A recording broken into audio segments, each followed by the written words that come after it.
અમૃત પુષ્પ કેન્દ્ર રાજકોટ ઉમેશ કામરિયા. હવે આ બેન એક્યુપ્રેશર માટે આવે છે અને શું તકલીફ હતી અને શું ફાયદો થયો એના શબ્દમાં સાંભળીએ. તમારું નામ? રંજનબેન. ગામ? જયવા. હવે તમને શું તકલીફ હતી? સંધિવા હતો. કેટલા સમયથી? 8 મહિના. અને શું શું કર્યું હતું? એમાં દવા લીધી, મોટા મોટા ડોક્ટરને પૂછ્યું. હા, બધાએ નાચ પાડી સંધિવા ન માટે એમ. અને અહીંયા આપણે કેટલા દિવસથી આવો હો? અહીંયા આવી 25 દિવસ થયા. 20 થી 25 દિવસ થયા. હવે કેટલો ફાયદો? હાવ મોટી ગયો છે. થોડાક રાતના ઉઠીને ત્યારે દુખે બસ. દિવસમાં હાલવામાં કાંઈ પ્રોબ્લેમ? ના કામ કરવામાં? કામ કરવામાં કાંઈ નહીં. અને ઓલી દવા આપણે પહેલે જ દિવસથી બંધ કરી દીધી છે ને? હા, એ પહેલા દિવસે જ. એકઈ ગોળી પીતા નથી? ના, એકઈ નથી પીતા. પહેલે જ દી મેં કહી દીધું એ ગોળી ના પીતા. હા, જરૂર નહીં પડે. અને જરૂર પડે છે? ના નથી પડતી હો. રેડી? રેડી. અને પેલા આવ્યા ત્યાં કેવી પોઝિશન હતી અને અત્યારે કેવી? પેલા આવ્યા ત્યાં પગ બહુ હોજી ગયા હતા. હા. અને હાંધા દુખતા હતા બધા. હાલી ન શકતા? હાલી ન કામ પણ ન કરી કામ શકતા? ન કરી શકતી. હવે અહીંયા આવ્યા 25 દિવસમાં હાવ સારું થઈ ગયું. બધા હાંધા મટી ગયા. ખાલી સેજ રાતના જ છે દુખે બસ. ઉઠો ત્યારે? હા, એ ઉઠો ત્યારે 2 મિનિટ જ ખાલી. પછી અહીંયા આવ્યા પહેલે દિવસથી ચાલુ થયું.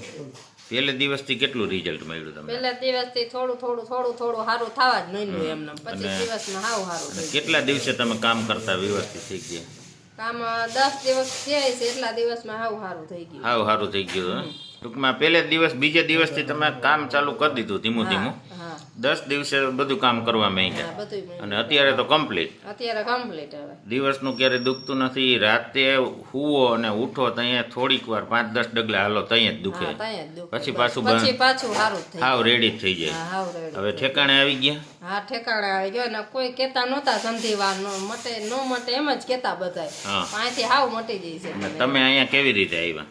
મને મારા બેન અહીંયા લઈ આવ્યા. એને સારું થઈ ગયું? હા, એને સારું થઈ ગયું, મને સારું થઈ ગયું. એટલે તમને અહીંયા હા, મોકલ્યા. એટલે મને માય મોકલા. રેડી? હવે હા, રેડી. બીજાને શું કહેવા માંગુ? આ કરાય કે?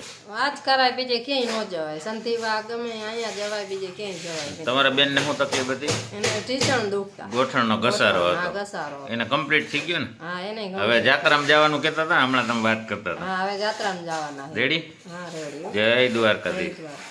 આવી કોઈને તકલીફ હોય તો આ બેનની સલાહ સૂચન લઈ અને આવો. સંધિવા વાળા બધાય વાળા અહીંયા જ આવજો, ક્યાંય ન જવાય. રેડી? રેડી. જય દ્વારકાધીશ. જય દ્વારકાધીશ.